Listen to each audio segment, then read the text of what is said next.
Good afternoon, everyone. I'm Neil Love from Research to Practice, and welcome to Inside the Issue.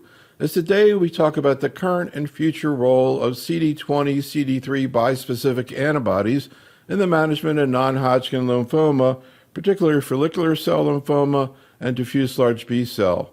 We have a great faculty today, Dr. Martin Hutchings from the University of Copenhagen in Copenhagen, Denmark, and Dr. Loretta Nastoupil from the University of Texas MD Anderson Cancer Center in Houston, Texas. We also recruited several other investigators to take a survey about their thoughts about bispecifics, and we'll talk about that later on in the program. As always, if you have any questions or cases you'd like to run by us, just type them into the chat room. We'll talk about as many of these as we have time. And as we do in all our webinars, there's a 1-minute pre- and post-meeting survey that we recommend for you to take. It's in the chat room. Next week, we're going to be doing a program on metastatic pancreatic cancer. We'll talk about new data from NALIRIFOX and whether or not that's going to be new first-line therapy.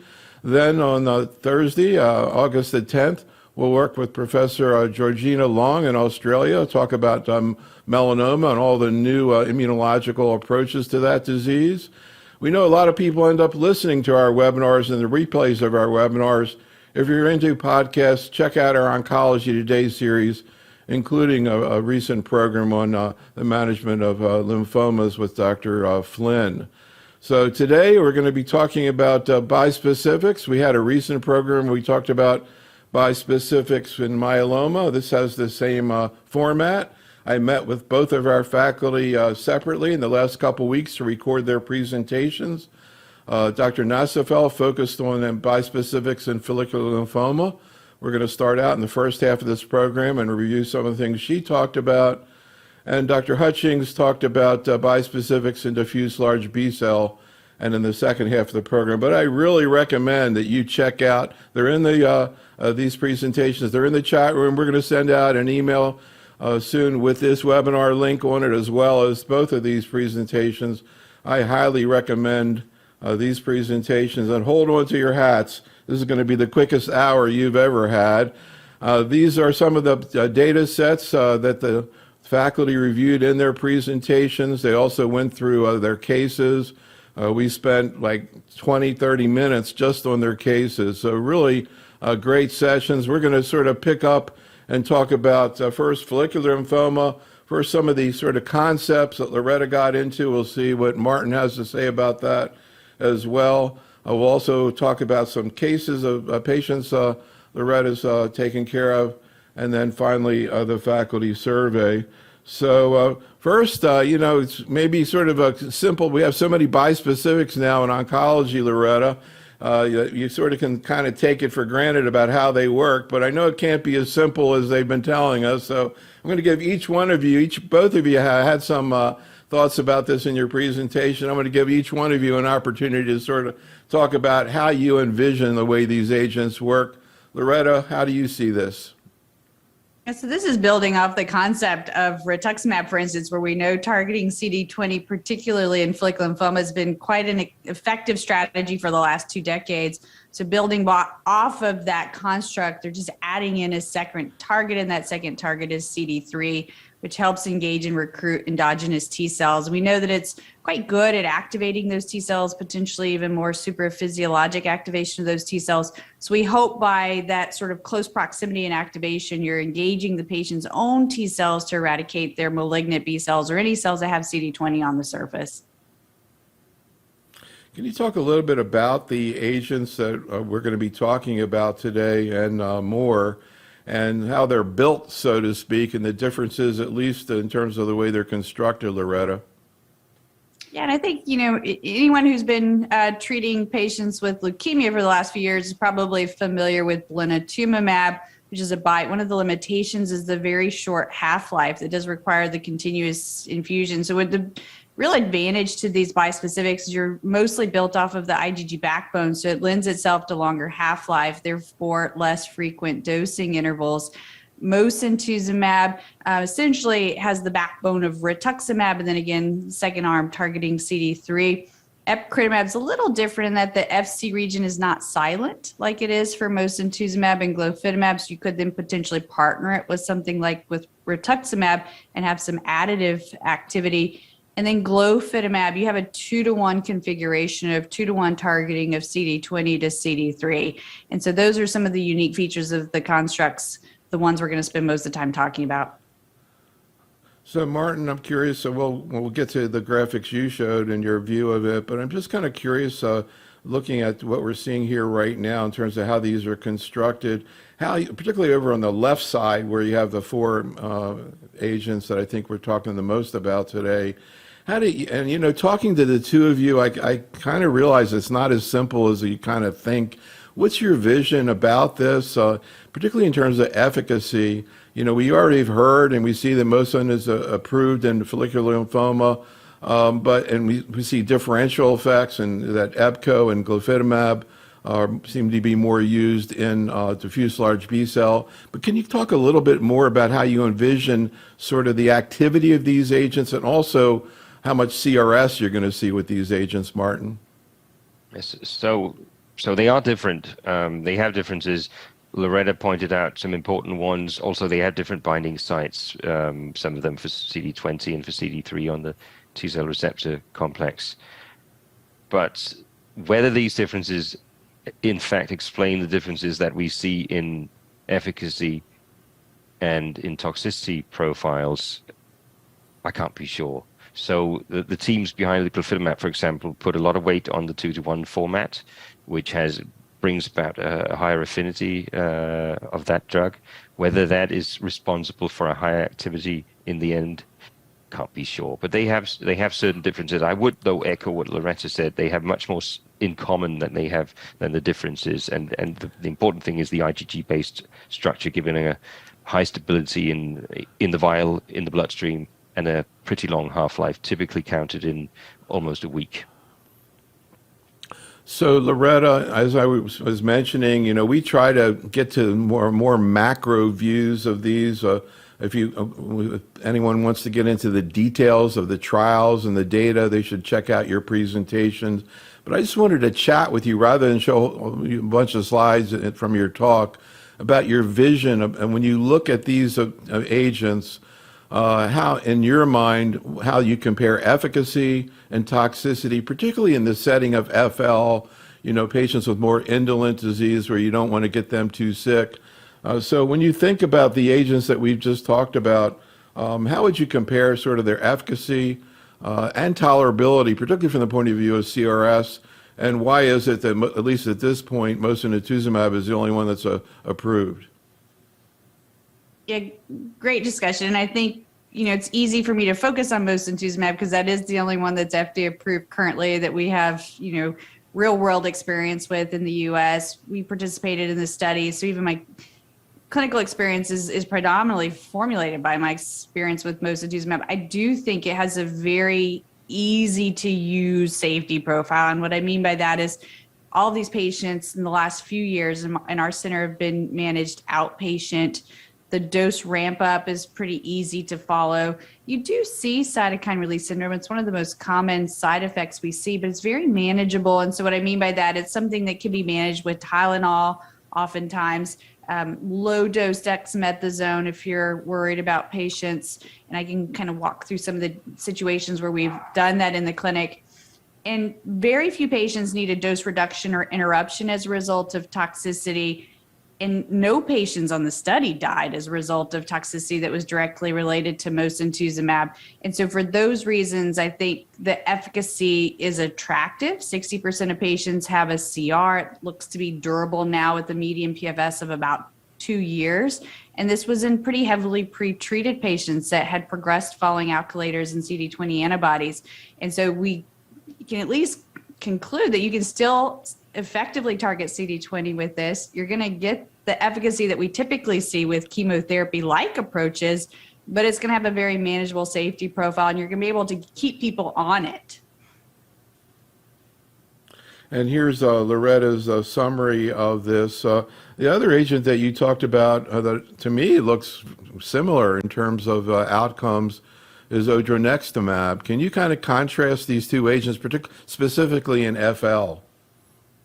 Yes, and I do think you're going to see far more similarities than differences. I think one of the things that the study team learned with odronextamab is they needed to go back and revisit their dose step up. And that was because of, again, acute toxicity in the form of CRS. And so with a much more conservative dose step up, we're splitting the dose over 2 days, low dose week 1, a little bit higher dose week 2, and then finally getting to your full dose. With those approaches, the toxicity, again, looks to be quite comparable to what you see with mosunetuzumab. This study, the single-arm phase 2, they did dose until progression, whereas with mosun, the most you would get was 17 cycles. The majority actually had 8 cycles because there was a response-adapted approach to how long the treatment duration was. And so we've kind of questioned, well, if you're getting the same amount of durability and efficacy with a continuous therapy versus a time-limited therapy, what's the potential advantage? Though the CR rate's going to be a little higher with this one. So again, probably more similar than different, just some nuances in terms of study design. Martin, any comments, and particularly this issue of duration of treatment? In a couple of these, you have fixed duration, others are indefinite. Any thoughts about how that's going to play out moving forward?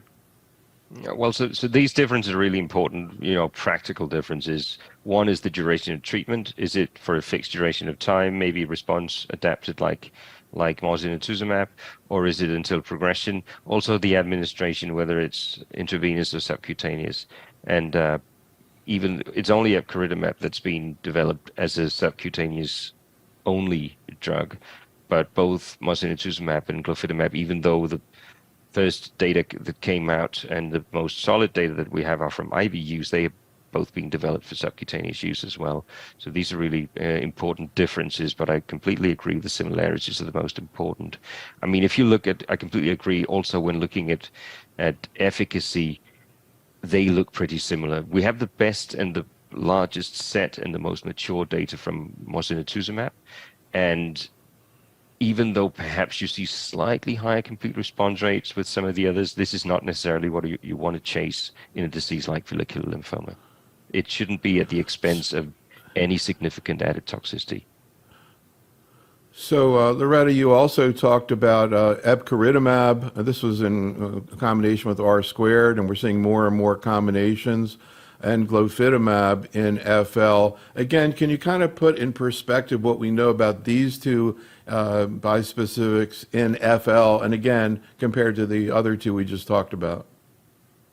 I'll start with glofitamab. So one of the unique aspects is there's a lead-in with obinutuzumab in an attempt to sort of bind out some of that CD20 that might be in circulation. And we know obinutuzumab works for follicular, so maybe that might add to the efficacy that is observed specific to follicular lymphoma. I think one of the challenges with glofitamab is a point Martin just made. We see reasonable efficacy with mosunetuzumab. What's going to be the attraction to a drug that's going to give you a little bit more toxicity? And so if the ease of use is not there in terms of you have that added obinutuzumab dose, which is, it can be done, but it's just one extra step that has to be considered. You might have to hospitalize these patients for toxicity monitoring. That's another sort of check in the lower attractive scale. And so I think the efficacy is going to be outweighed by the lower ease of use and the potential higher toxicity we see with glofitamab. It's probably not going to lend itself as easily to combination strategies. And so mosun, I think that's one major advantage is the toxicity is so clean in a sense that you can combine it quite safely. Most likely, again, some of those studies are underway and we'll see the results. Epcoritamab, again, we've seen combination with lenalidomide and rituximab. So that's an interesting question. You're adding rituximab and len, so it's a 3-drug combo as opposed to a 2-drug combo. So in practice, what is that going to look like? How are you going to get insurance approval? What is that going to look like from a scheduling standpoint? So again, some of these things will be fun to learn when we get clinical experience with it. But if the differences are going to be marginal, then I think the ease of use, the safety might outweigh the efficacy in follicular lymphoma. So, we're talking about mechanism of action, Martin, and I'm just trying to imagine the microenvironment when you put in mosunetuzumab and R squared. Any speculation about what's actually going on when you do that? And there's a lot of speculation. When you add lenalidomide or any cell motor IMiD to to an immunotherapy, there are 100 suggestions on how this might or might not improve or worsen the outcomes. I've put a lot of patients on the epcoritamab and R-squared combination study, and I think there are two lessons. First of all patients respond. All my patients have had a CR. It's pretty impressive. They do come with the side effects of lenalidomide, which is not that attractive. They only get that for a year, fortunately. But the interesting thing is how rapidly that study included patients, mainly patients in second line. So it shows sort of an unmet need that I didn't realize was so large, that we really need something else for second line follicular lymphoma. And it even went so rapidly, as Loretta stated, that we still don't have the single agent phase 2 data in follicular lymphoma of EPCO. So we have the combination data coming out before the single agent. They will come hopefully at ASH, Loretta. So and they are looking good, I promise you.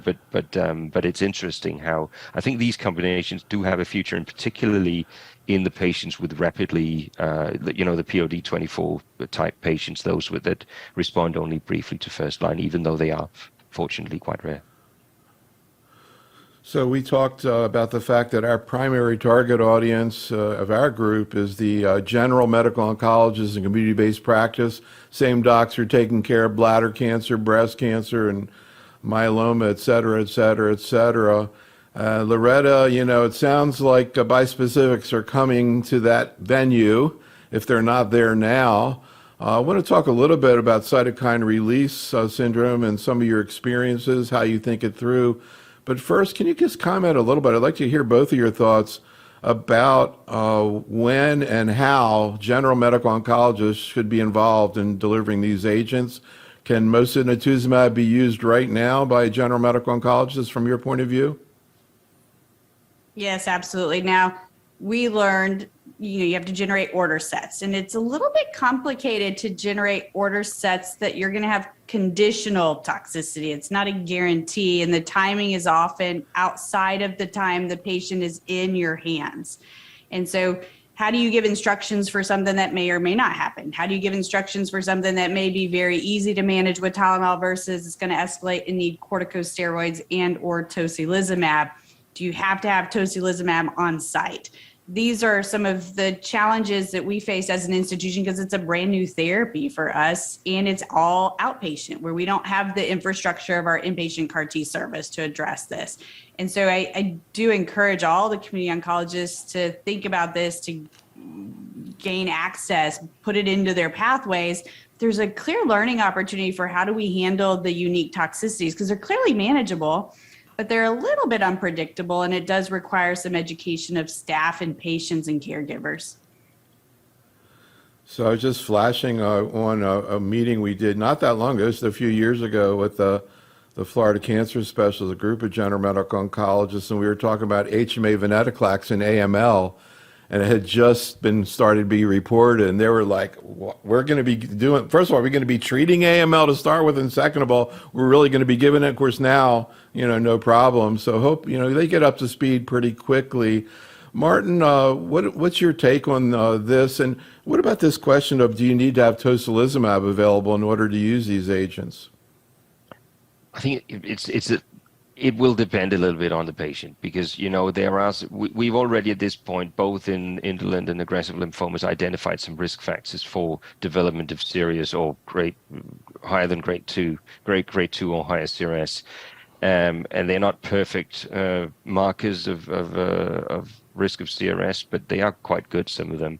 So I'd always have a few patients that I would pick out and say this patient needs to be, perhaps even in hospital or at least within 30 minutes of the clinic. But I agree with Loretta that the majority of patients, particularly with mosunetuzumab, from what I've seen, and particularly with low burden disease, can be managed perfectly well in an outpatient setting. And cytokine release syndrome is a relatively new phenomenon to most of us, and it requires education, and we all have a job either to educate each other or to learn. But when you think about what we do with chemotherapy, with R-CHOP, for example, standard chemotherapy, which is given in any outpatient setting, we send these patients home with a risk that something might or might not happen within 5 or 19 days from now. And if they don't call when they have a fever, the consequences can be disastrous. Whereas CRS, even though I completely agree with Loretta, it can be a little unpredictable, but no way as unpredictable as, for example, neutropenia. So I think in a few years, cytokine release syndrome and the handling of what appears to be a phenomenon which is confined to cycle 1 in most cases will be everyday life for community oncologists. And then that has a lot of caveats. And there are some drugs, of course, that are probably more easy to put into private practice than others. Yeah, actually, when I was that time when I was talking about HMA venetoclax, and everybody's like, "Are you going to do it?" I go, "Well, look, you all give FOLFIRINOX. If you can give FOLFIRINOX, you can do this." So, interesting comment in the or question in the chat room, Loretta from Kamal. Are there any training programs for nurses, as they're the ones who are triaging the cases? Of course, we go to the ONS meeting. We do a lot of nursing education, and we talk a lot about that. Any comments about how nurses fit into the equation, Loretta? Yeah, they're a critical piece of the puzzle. And I do know that the companies they have a great force out that's available that can come and educate staff, and they're quite good. And I've participated in receiving a lot of that education, and I can tell you firsthand that they're helpful, and I would absolutely reach out to companies for that. The Lymphoma Research Foundation has partnered with a number of investigators that were involved across these studies and has also developed a guideline that I'm hoping will be in print soon that will also be of use to practices. So we'll talk a little bit more about that as we go along here today. But actually, Hassan in the chat room asked the question that was the next question I was going to ask you. He wants to know what comes first, CAR T or bispecifics. But it's part of a more global question, Loretta, of where do you see bispecifics fitting in the sequence of therapy for FL? Can you comment on that? I think for me in my practice right now, I'm using it in third line, and I'm using it in those patients that have had chemoimmunotherapy, primarily front line, and lenalidomide rituximab second line. And then I'm debating, do I use a CAR or bispecific? I usually will reserve the CAR for patients that I'm worried about transformation, and I'm going to prefer the bispecifics. It's a little bit more readily available. I do think Martin's right. The toxicity profile is much more favorable than CAR T, and so I'm going to use it probably much more frequently than I would CAR.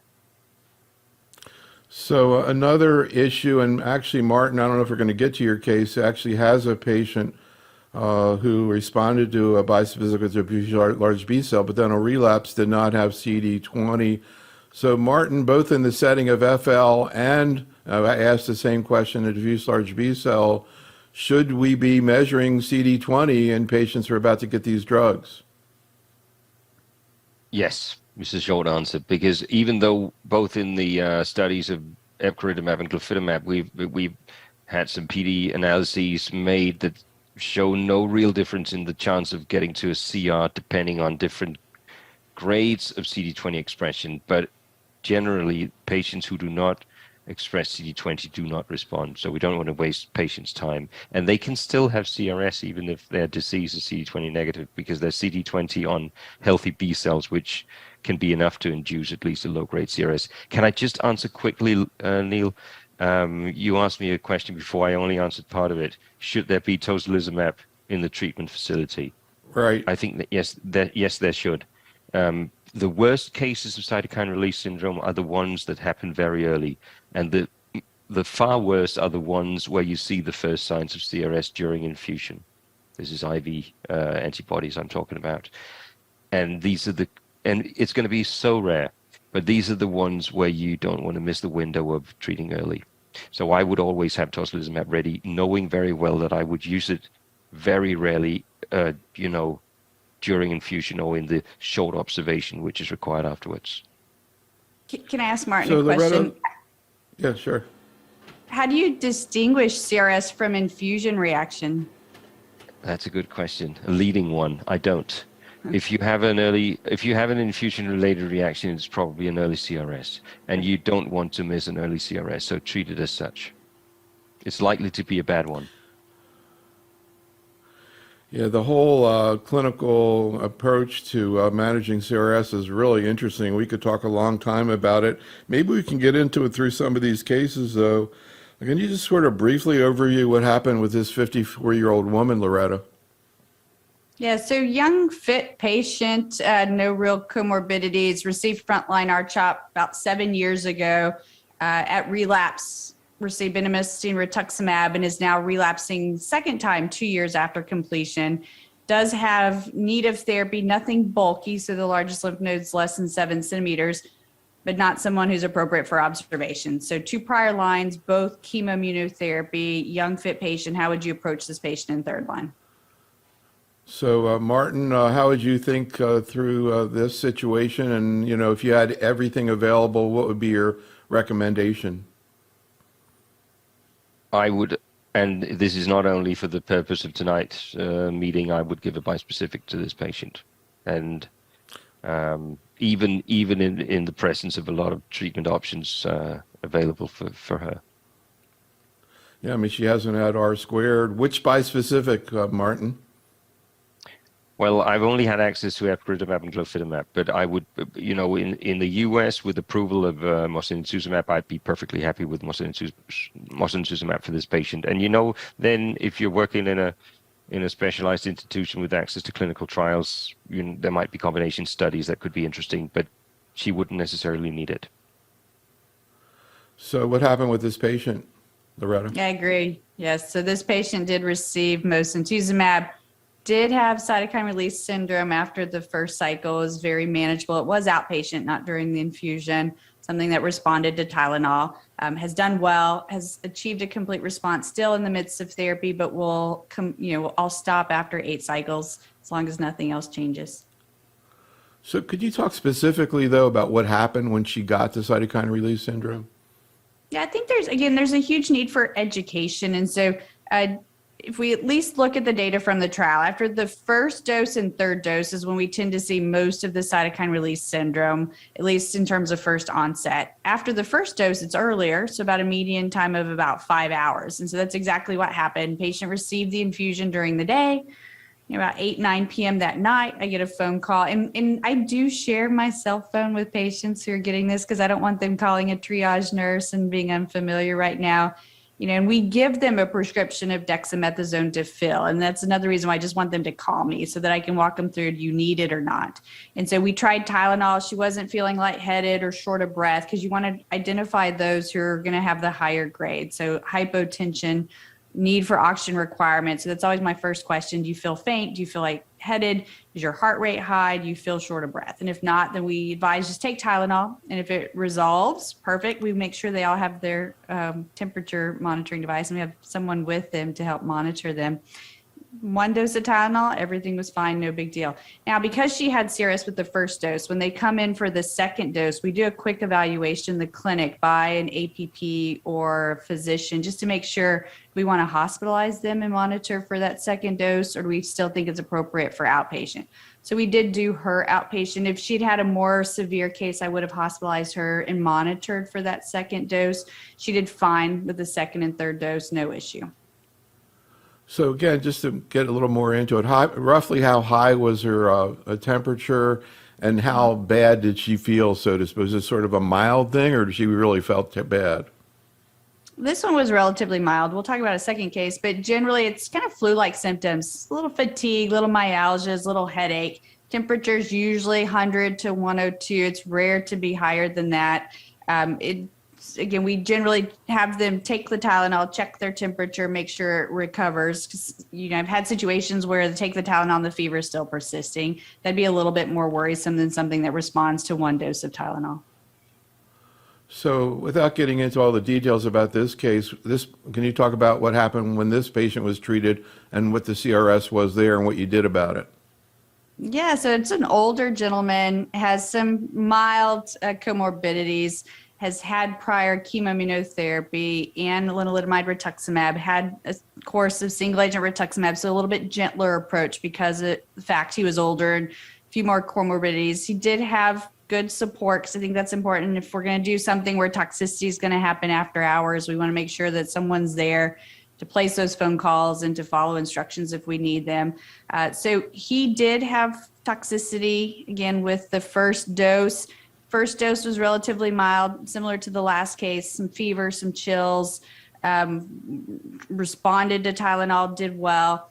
Second dose did actually pretty well with the second dose, no issues. It was the third dose that got a couple phone calls. So the first phone call, he was having fever, a little bit more fatigue, not feeling quite as well. So this time, again, we tried the Tylenol within an hour, still having fever, still not feeling well, no shortness of breath, no lightheadedness.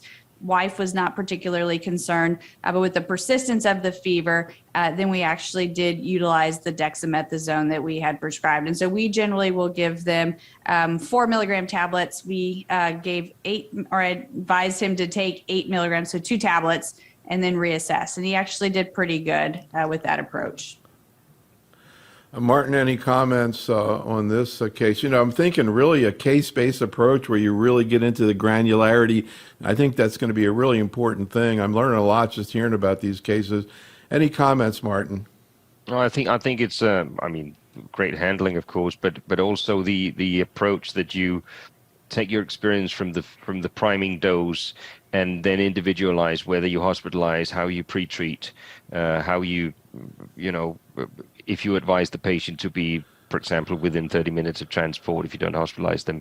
Individualization based on the priming experience is really important, and takes a bit of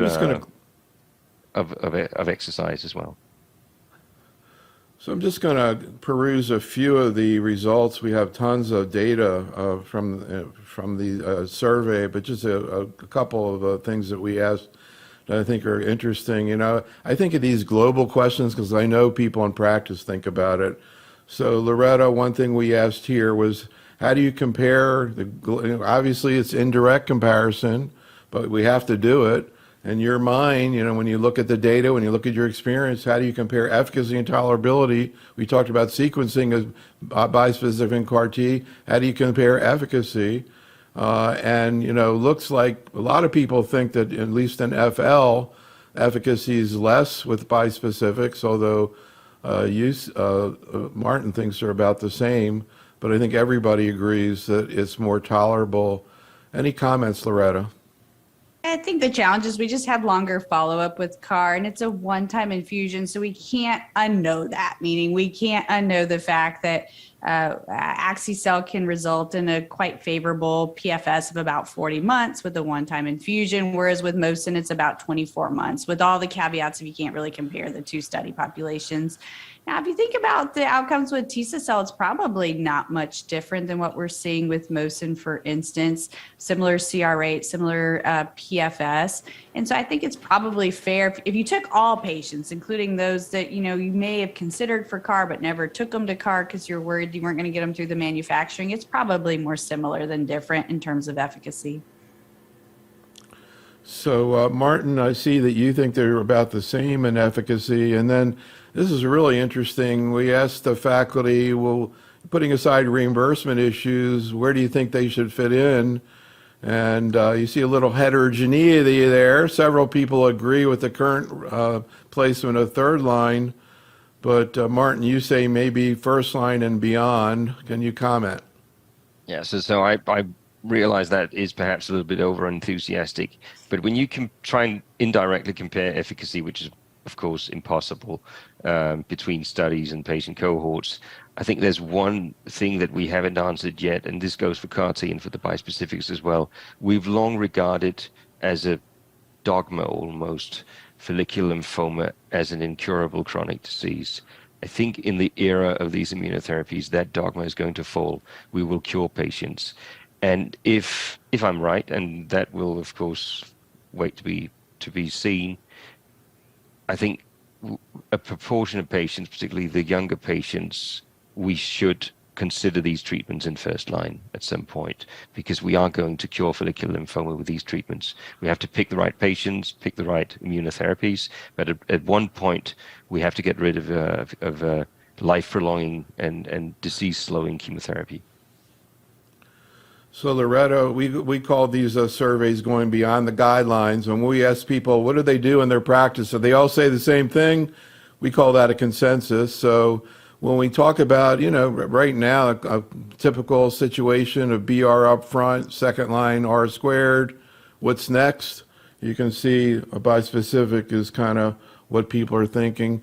Any comments, Loretta? I'm not going to go through any of the others, but I invite the audience to check these out now or when we send out the definitive program in terms of where these should fit in right now, or any situations where you think they should be used earlier than third line, assuming you could do that, Loretta?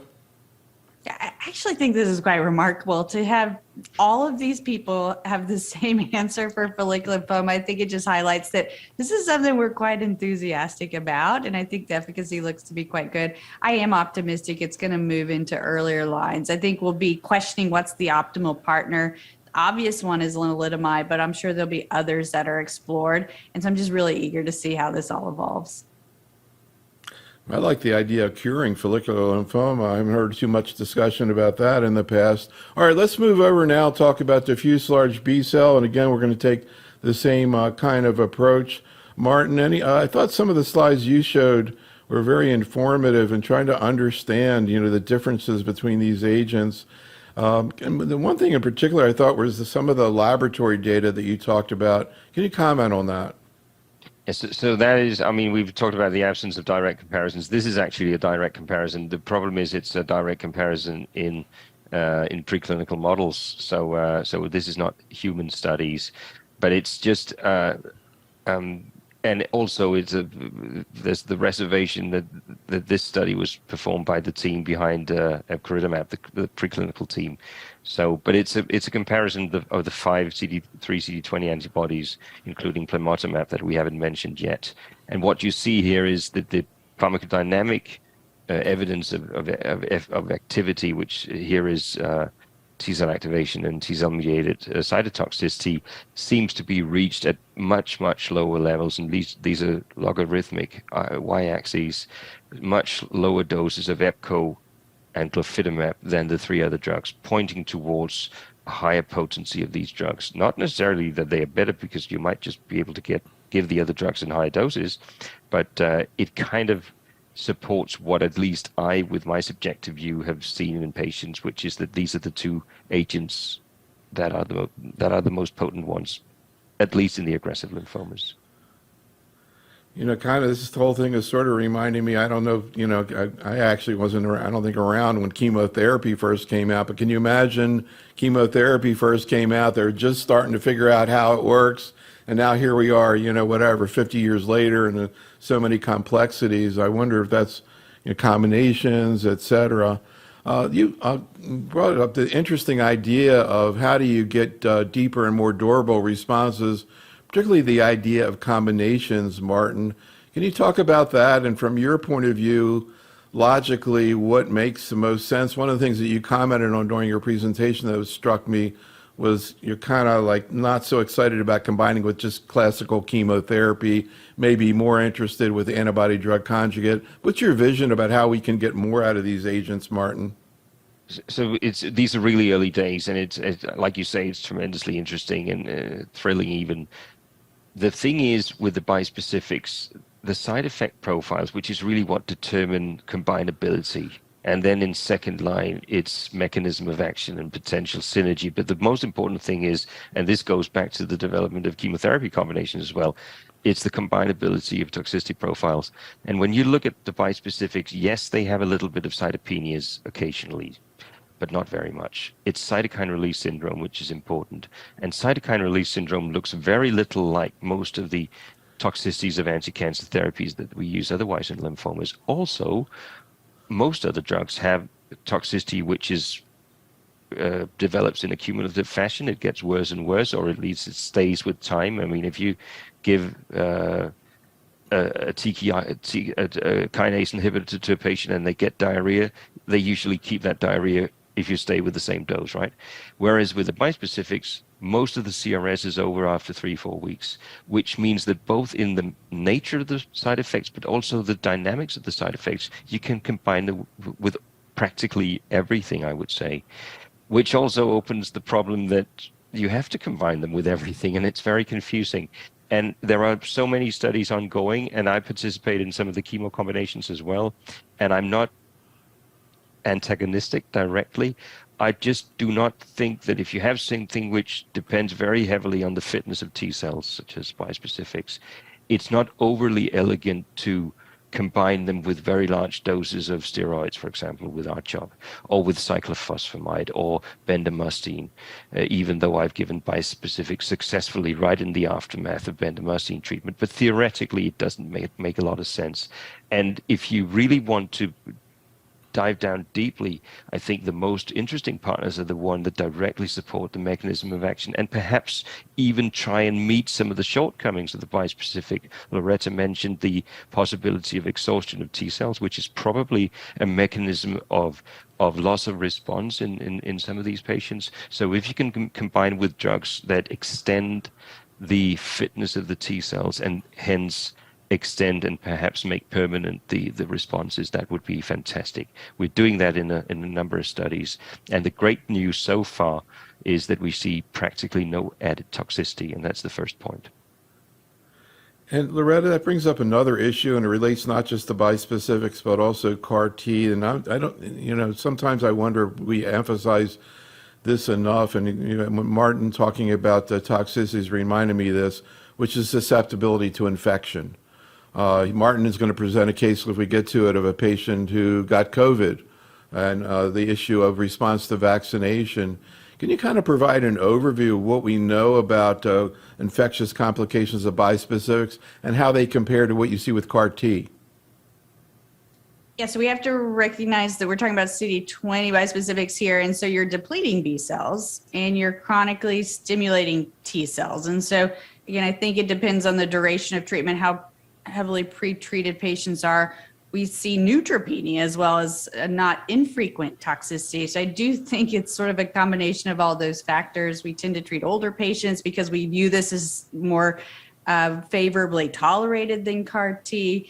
And so in general, I think infection is something you absolutely have to be mindful of, and particularly viral infections.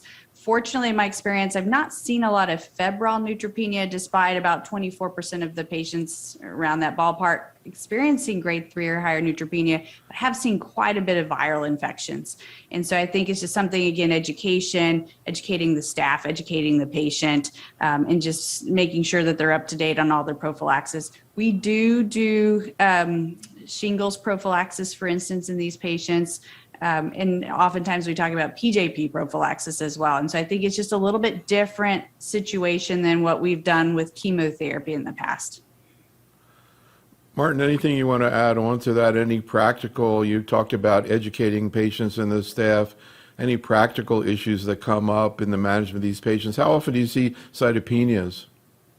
So we see the cytopenias that Loretta mentioned. We see occasional thrombocytopenias. Neutropenias are quite common. They are as unpredictable as the ones we see after rituximab, like the late onset ones, typically, after several months of treatment.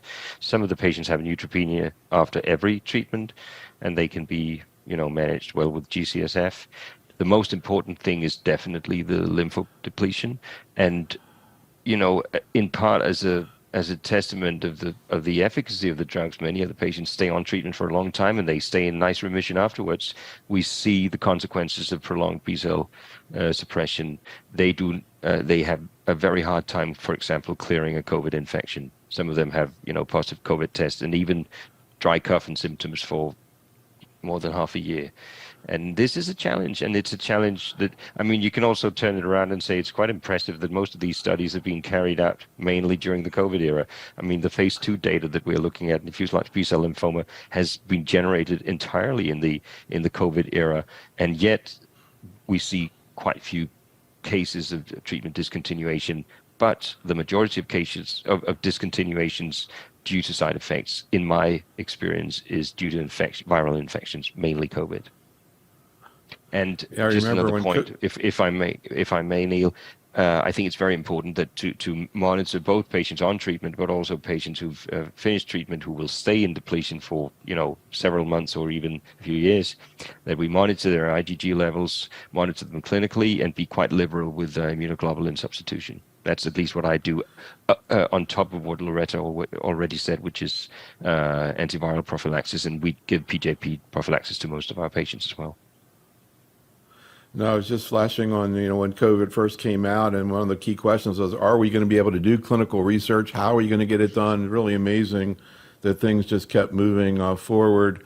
We could talk a long time about all the different combinations that are being looked at, as always happens in oncology. But I want to ask you about one in particular, Martin, that you were very much involved with. Which was kind of interesting, the idea of combining a bispecific with an antibody drug conjugate. In this case, polatuzumab, but we're seeing so many antibody drug conjugates coming out in oncology.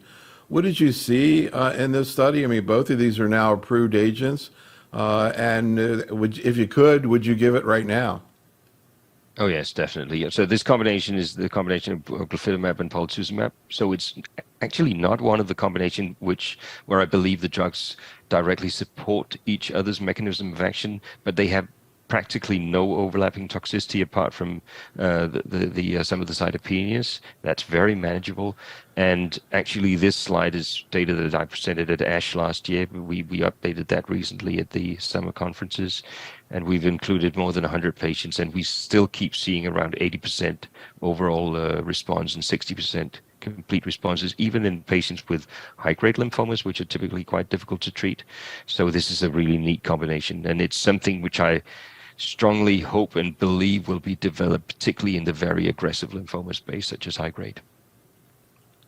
So, Loretta, any comment about all these trials going on with combinations, and any favorite strategies that you have or thinking about? Yeah, I think, particularly in large cell, you're going to see more combinations with frontline chemoimmunotherapy. And I shared Martin's comments or thoughts earlier. I'm less attracted to that approach. That being said, wouldn't be surprised if we saw high efficacy. And so I think that's just maybe one area. It's a little bit different than follicular, where you're going to see an attraction to more cytoreductive approaches in combination with these, just because of the nature of the disease. But I look forward to, combinations where the toxicity is not going to be impacted. It's not going to be complicated. And so I think the glofitamab was really intriguing for that in that regard. So here's a question. You go through all the data in your talk, and I really recommend people check that out for the various bispecifics in diffuse large B cell. But without, kind of using slides, can you just sort of talk about your vision of the activity and efficacy of the available agents and how you differentiate them, Martin? So the phase 2 studies of glofitamab and epcoritamab in large cell lymphomas, they are practically identical. When you look at numbers of patients, their characteristics, their response rates, and their complete response rates. And even if you look at toxicity, which again is dominated by cytokine release syndrome, they have slightly different profiles, but over and all, the severity is pretty much on par. So they are very comparable, even though they, of course, have not been directly compared. Mosunetuzumab in the aggressive lymphomas, in my eyes, stand out as weaker. They have lower response rates. They also have less toxicity and can be given in an outpatient setting. So I'm not saying that mosunetuzumab should not be used in large cell lymphomas, but they seem to be less efficacious. And odronextamab, from the data that we have so far, which is limited, probably is somewhere in between. We have to look at odronextamab and realize that it has to be given at quite high doses in order to reach an efficacy which is comparable to EPCO and Glofit. So maybe it's a weaker one, but it's manageable after the changes to the step-up regimen that Loretta mentioned, which was also in place in large cell lymphoma. So a bit early to call, but I would place my bet on epcoritamab and glofitamab. And honestly, I don't have a favorite. Any comments, Loretta? Yeah, I agree. I think, sometimes there's going to be patient-specific features that are going to tip us one way or the other. I think the subcutaneous administration is intriguing in a lot of ways because it's less time potentially in our center. And so for that reason, that might be something that is more attractive in the large cell space. What about this issue, Loretta, go ahead. Sorry. Go ahead. That's just one thing that's really important is also the duration of treatment. And if you look at and duration of treatment and durability of responses, and I don't think it's necessary to give epcoritamab until progression, to be honest. I think it's really a mistake that we do so. You give glofitamab for a maximum of 12 cycles, which is like 8 months. And if you look at the durability of the complete responses, which have the same frequency in these two phase 2 studies, the durability of CR actually is at least as good, probably a little bit longer with glofitamab, even though it's an indirect comparison. And that is for a treatment which is fixed to 8 months, as opposed to something that goes on. So, so I completely agree. Sub-Q is attractive. So is fixed duration. Mm-hmm. So here's another sort of global question. We'll start out with FL. I ask you, Loretta, which is the issue, and we were talking about the hope for cure, to the issue of plateau. To what extent do we see plateau with bispecifics with the hope that maybe this is going to turn out to be a cure?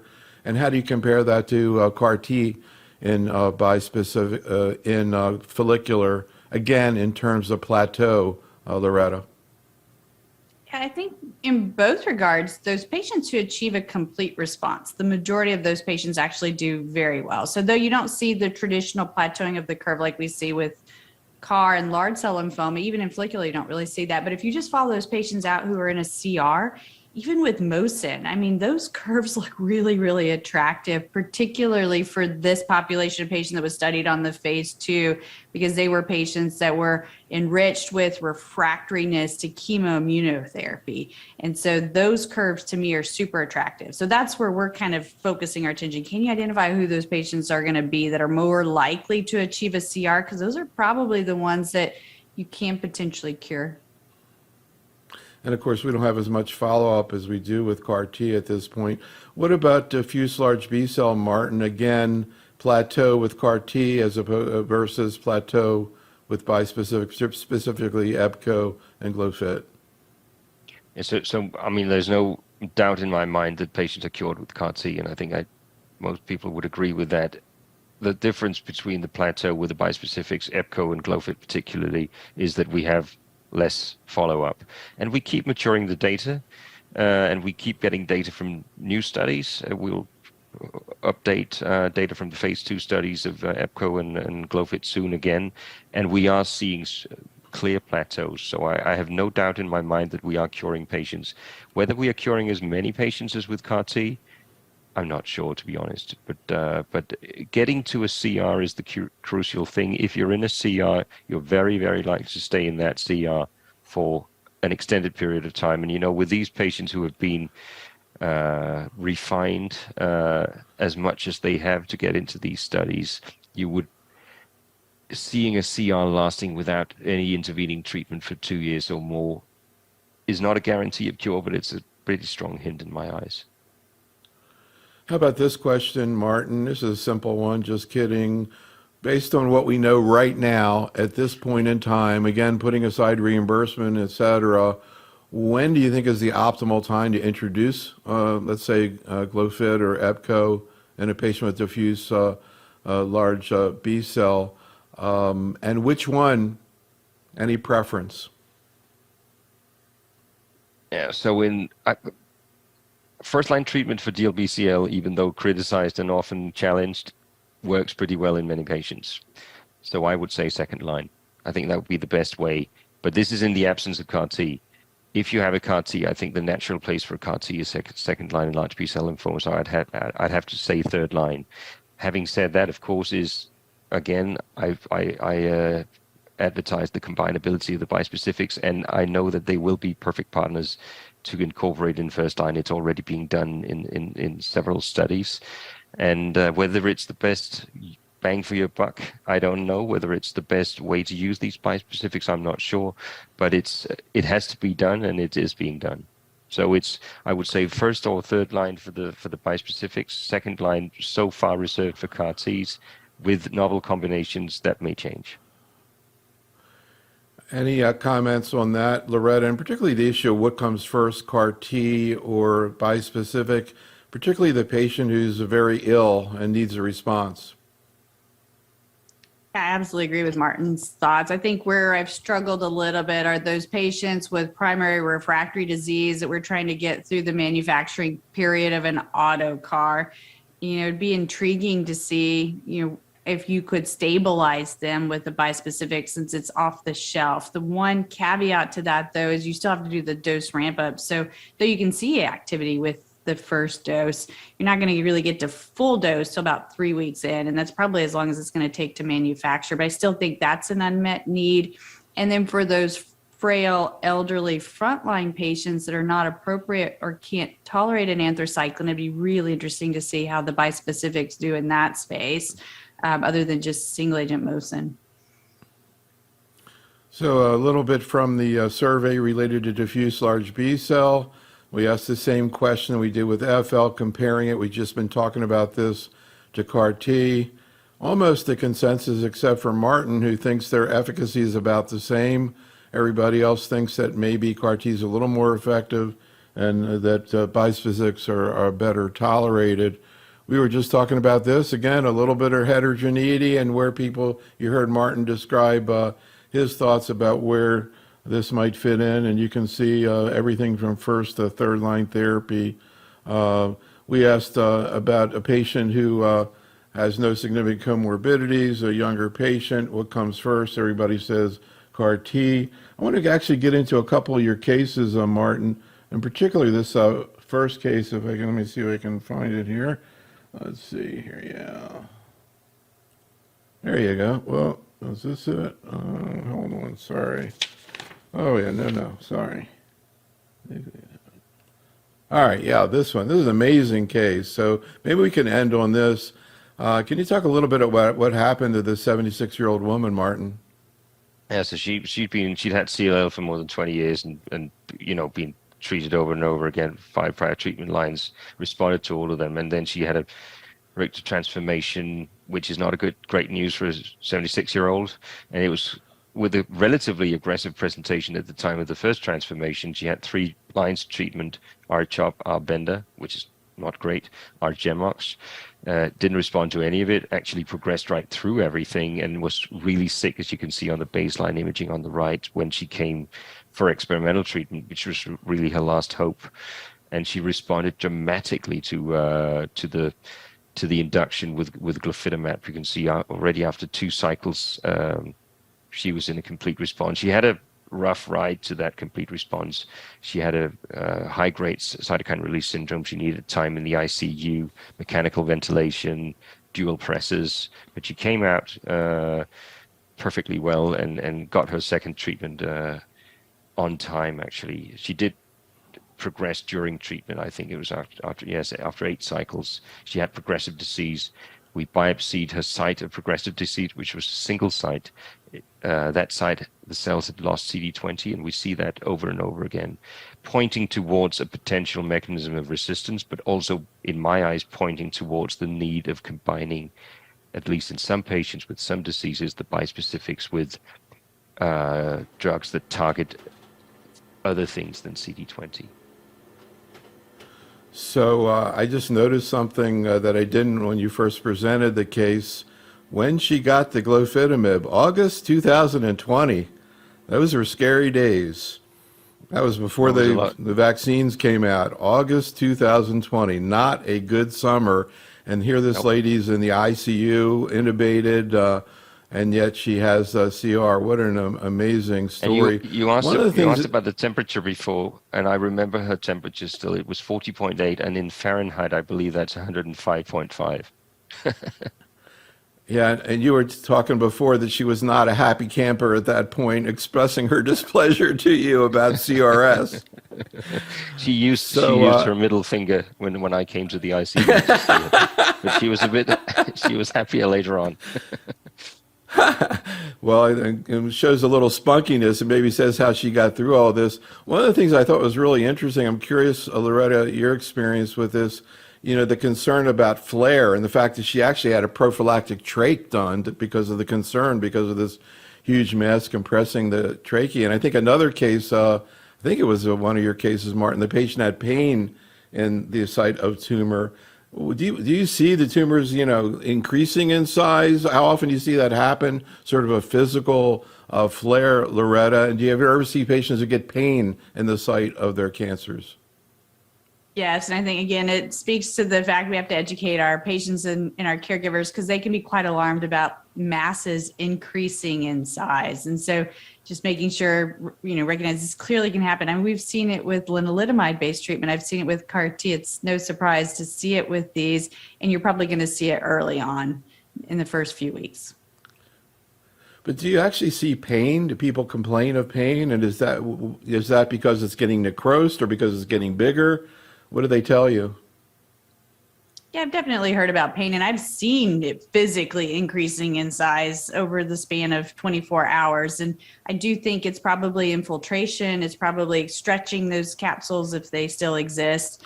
So it's probably a combination of all those factors. So Loretta and Martin, thank you so much. We could talk all day long about this. It's such an exciting area. Audience, thank you for attending. I'll talk next Tuesday about pancreatic cancer.